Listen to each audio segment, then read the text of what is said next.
Bonjour, bonsoir, bienvenue dans cette émission. Je suis Trésor King Bukele Kolo Congo. Merci pour votre attention distinguée. Merci à vous qui commentez, qui aimez nos vidéos. Merci aussi à vous qui avez cliqué pour la toute première fois sur cette vidéo. Je vous demande de vous abonner sur notre chaîne YouTube et n'oubliez pas d'activer la cloche des notifications.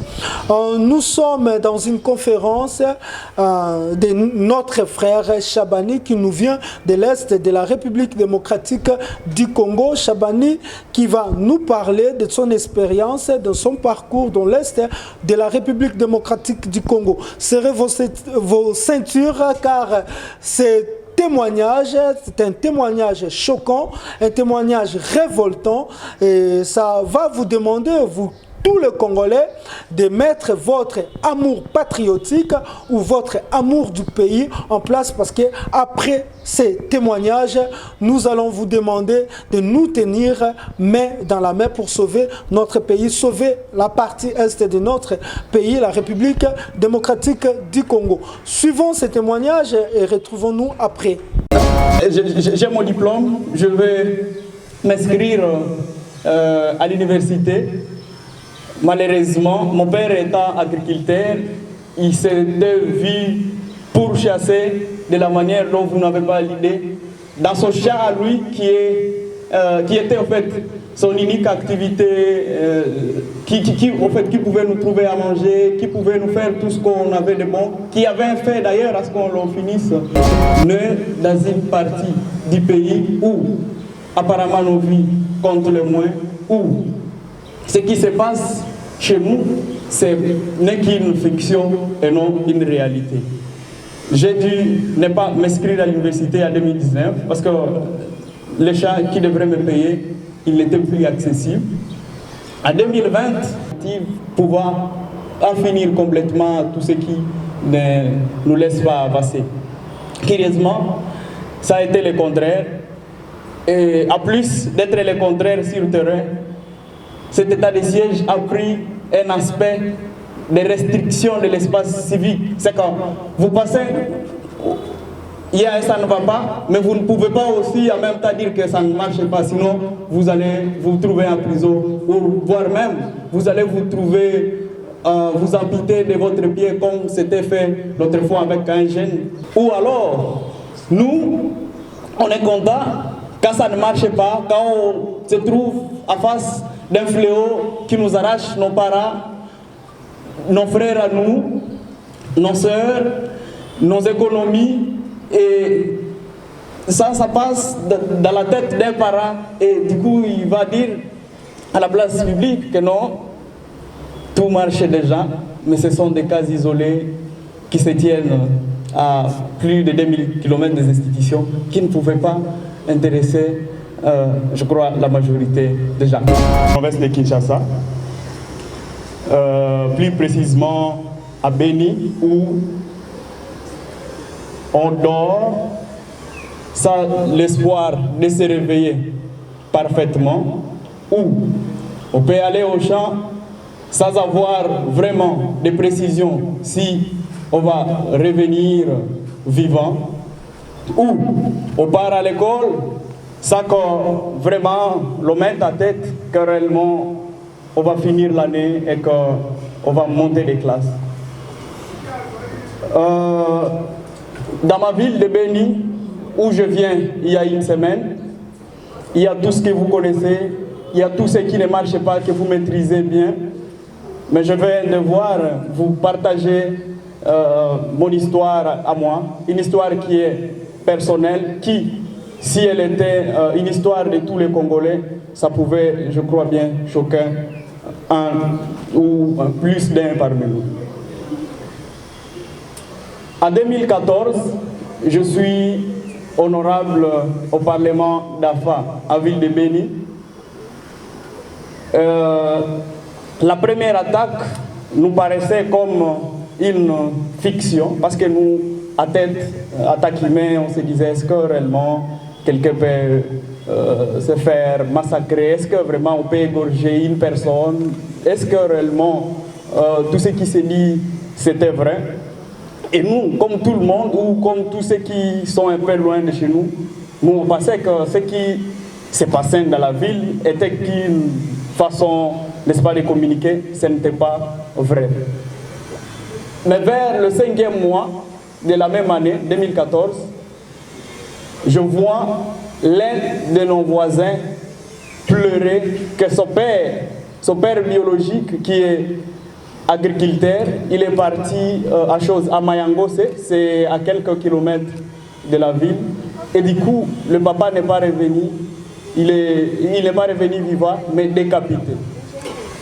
C'est là où j'avais commencé, n'est-ce pas, à comprendre que ce qui se passe, ce n'est pas une fiction, c'est vrai, le jamais et de la manière la plus douloureuse. Ça, c'est en 2014. En 2015, les gens continuaient à mourir et comme tous, car c'est trop, ça semble gêner. Il était question de chiffres, on a encore tué 20 personnes telle part, il y a 10 qui ont été exécutés et tout et tout. Vers décembre 2016, je vois l'un de mon frère qui était chauffeur sur l'axe routier Beni-Kassindi se faire brûler dans son véhicule marque Actros. Et c'est là que j'avais compris qu'il y avait un sérieux problème, qu'il y avait, n'est-ce pas, la nécessité d'agir pour mettre terme aux 10 problèmes. Mon frère à moi, qui était chauffeur, à son âge, il avait déjà son diplôme, il aspirait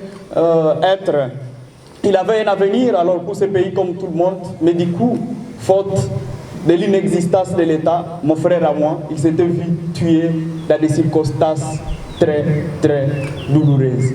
Mourir, oui, mais les circonstances, est-ce que si on est si on était créé pour un jour mourir, il faut forcément que ça soit de la manière dont nous autres on fait face, genre te prendre, tu ne sais pas ce que tu as fait de mauvais contre l'ennemi, et ce qu'on fait à ta personne, c'est de débarrasser ta tête, à tes membres, genre ce qui peut être que dans l'imagination. Je crois que parmi nous, il y a ceux qui pensent ou qui mettent à tête que ça ne peut pas se faire, mais ça s'est fait. Moi, j'ai vu une personne mourir et vous l'identifiez via, par exemple, ses oreilles, ses mains, et vous ne savez pas voir où se trouve sa tête.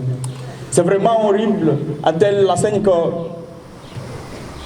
à chaque fois, nous, étant qu'habitants de Beni, on se dit réellement, notre crime, c'est d'avoir naître dans la partie est du pays, où notre crime, c'est d'être dans un état qui semble ne pas exister, où réellement notre crime, c'est d'avoir dit oui à l'unité nationale. On ne veut pas se faire, n'est-ce pas, annexer à des pays qui convoitent de plus en plus nos terres. Là, c'est en 2016, mon frère est mort. En 2017, il y a une entité dénommée Alungupa, ceux qui ont déjà fait les tronçons routiers Beni-Kassindi, ils ont une maîtrise sur ça. Le couple de mon oncle, avec ses 2 enfants, s'était vite tué. Vous imaginez une famille restreinte qui, sans motif aucun, sans que la famille en question ne soit informée de quoi que ce soit, elle se voit quitter de ce monde de la manière la plus douloureuse. C'est que mon oncle et sa femme, ils étaient dans la localité d'Alungupa avec les 2 enfants, 2 petits garçons. Ils avaient subi ce que nous, on entend de loin, mais c'est très vrai, et ça ne va pas. En 2018, là, je suis dans un état de révolte exceptionnel où je pouvais tout donner, je pouvais à tout adhérer pour me rassurer que chez moi, tout allait bien. Et ceux qui ont une histoire, une maîtrise d'histoire sur la partie est du pays, c'est qu'il y a ces jeunes révoltés qui, à face d'un problème, ils se sont déjà donné des idées, genre créer des rébellions ou créer, n'est-ce pas, des mouvements de résistance pour se rassurer qu'il y a n'est-ce pas, qui a ces jeunes qui essaient de passer à la résolution du problème. Parce que, imaginez, depuis 8 ans, vous avez en face de vous un problème, et ceux qui sont censés vous apporter une solution ne tiennent que des paroles genre ce sont des cas isolés qui se tiennent à plus de 2000 km des institutions. Ça crée à nous cet esprit de révolte jusqu'à se dire, bon, ok, comme ceux qui sont censés apporter la solution sont déjà loin de nous accompagner, nous on trouve une alternative pratique pour se rassurer que notre sécurité, elle n'est pas menacée. Là, c'est en 2018. Et il me restait quelques secondes pour que je sois membre de ces gens en fait, qui pensent déjà que la solution, elle viendra de chacun de nous, peu importe l'approche. La différence entre moi et ces jeunes, c'est que j'étais un peu réticent et je me disais que je dois attendre pour, n'est-ce pas, trouver l'approche plus pratique, parce que j'essayais de me référer à l'histoire.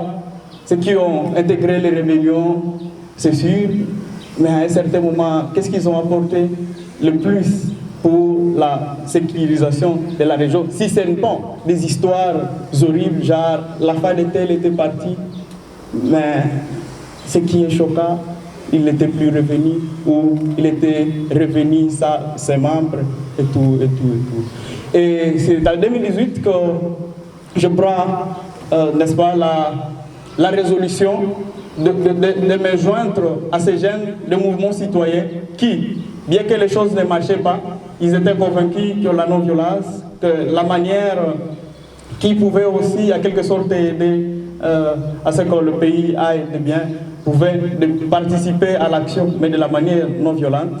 Et c'est là que j'avais rejoint le mouvement citoyen. En 2019, j'ai mon diplôme, je vais m'inscrire à l'université. Malheureusement, mon père étant agriculteur, il s'était vu pourchasser de la manière dont vous n'avez pas l'idée, dans son champ à lui qui était en fait son unique activité, qui pouvait nous trouver à manger, qui pouvait nous faire tout ce qu'on avait de bon, qui avait fait d'ailleurs à ce qu'on finisse les études en agronomie.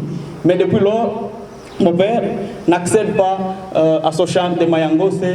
Et si chacun essayait de se mettre à ma place, ou il essayait de faire une illustration personnelle sur un père qui avait une boutique, et le père en question s'est fait chasser de sa boutique, alors que c'est de là que ses affaires et toute sa famille pouvaient en profiter. C'est que depuis 2019, on est dans une situation de faiblesse ou dans un contexte de rejet, parce que là qu'on pouvait trouver à manger, là qu'on pouvait trouver ce qui était important pour notre survie, on ne nous autorise plus d'accéder. Pourquoi? Parce que seulement on est né dans une partie du pays où apparemment nos vies comptent le moins, où ce qui se passe chez nous, ce n'est qu'une fiction et non une réalité.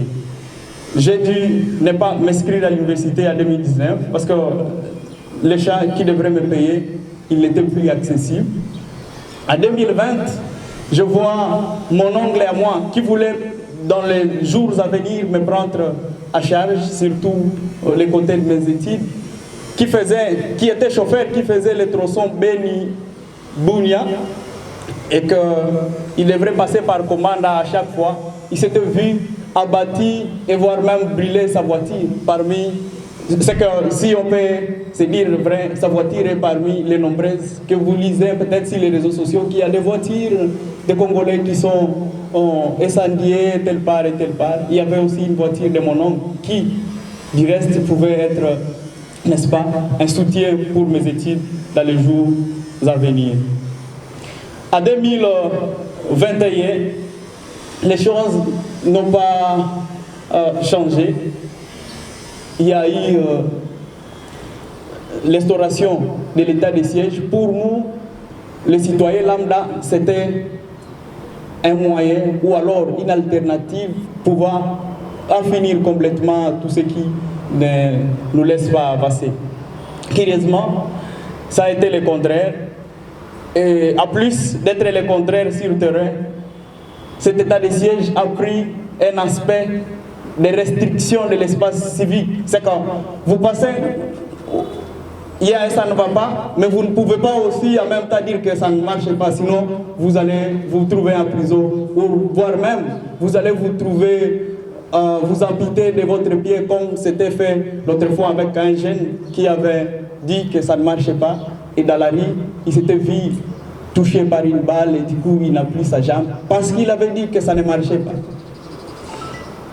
On est en 2022, les choses n'ont pas changé, mais ceux qui sont à principe, nos décideurs, ou ceux qui sont dans la partie ou dans la ville où il y a les institutions, ils ne cessent de tenir des propos odieux. Genre, ce qui se passe de l'autre côté, ce ne sont que des cas isolés. Et d'ailleurs, c'est à plus de 2000 km des institutions. Oui, vous n'avez pas tort. Est-ce que nous, on avait payé quelqu'un pour naître à plus de 2000 km des institutions?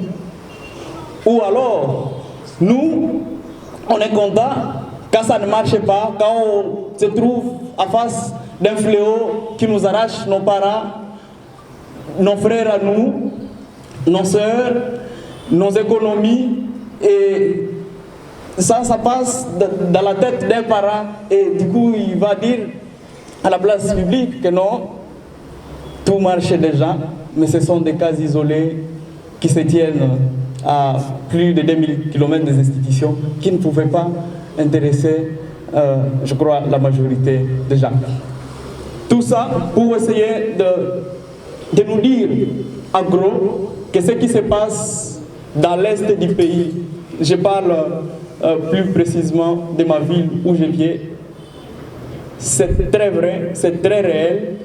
Et ce que nous pouvons faire pour les aider ou nous aider, c'est de nous constituer comme un corps et comprendre que Beni, c'est par exemple un membre, Kinshasa en est un autre.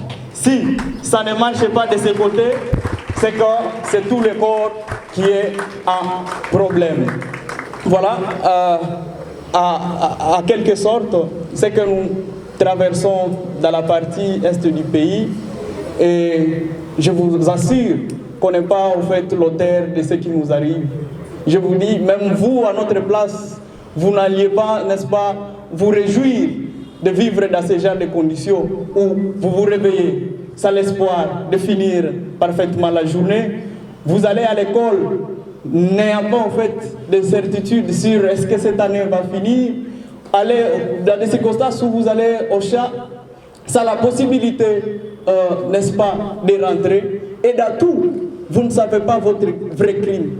Tout ce qui m'arrive, c'est parce que je suis Congolais de Beni, ou alors c'est parce que j'ai eu l'erreur, bien que l'erreur n'est pas à moi, de naître dans un pays qui a associé des décideurs qui sont dépourvus d'une sorte d'humanisme, des décideurs qui ne passent que voyage, des décideurs qui ne passent que argent, jouissance, des décideurs qui, en quelque sorte, moi je n'arrive plus, n'est-ce pas, à dire réellement qu'on a des gens qui nous servent d'autorité parce qu'ils ne sont pas à la hauteur de résoudre ce qui nous tient comme calvaire.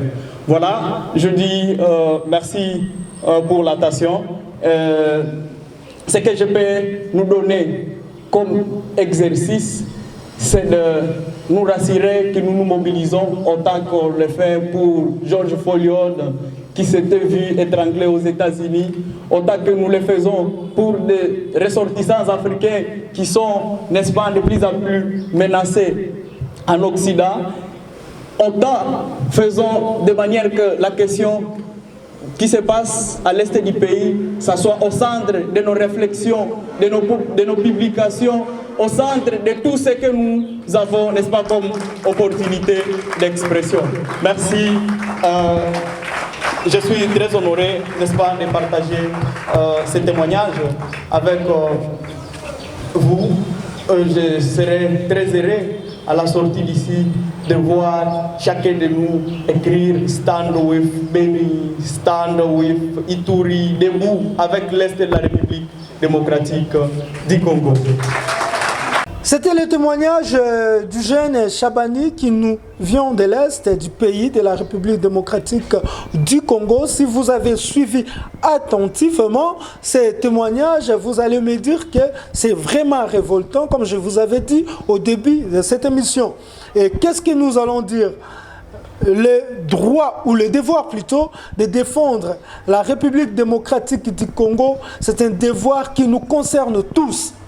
Selon l'article 63 de notre Constitution, de la Constitution de notre beau et cher pays, la République démocratique du Congo. Si nous regardons et nous nous entourons du silence, nous regardons et nous gardons silence, c'est comme si nous aussi nous contribuons ou encore nous participons à ce que font les ennemis dans la partie l'Est du pays. Nous devons dénoncer chacun, partout où vous êtes, chacun de nous, partout où tu peux te retrouver, tu as cette obligation et ce devoir de dénoncer. Tenons-nous main dans la main pour chasser l'ennemi de la République démocratique du Congo. Parce que ceux qui meurent là-bas sont nos frères, sont des Congolais comme nous. Nous pouvons dire, oui, comme a dit Jules Alinghetti, c'est 2000 km des institutions. Mais malgré ces 2000 km des institutions, c'est toujours la République démocratique du Congo, une partie de notre pays. Donc, tenons-nous ou décidons-nous à défendre ces pays, à défendre ces beaux et chers pays, à défendre nos frères, nos confrères, nos compatriotes.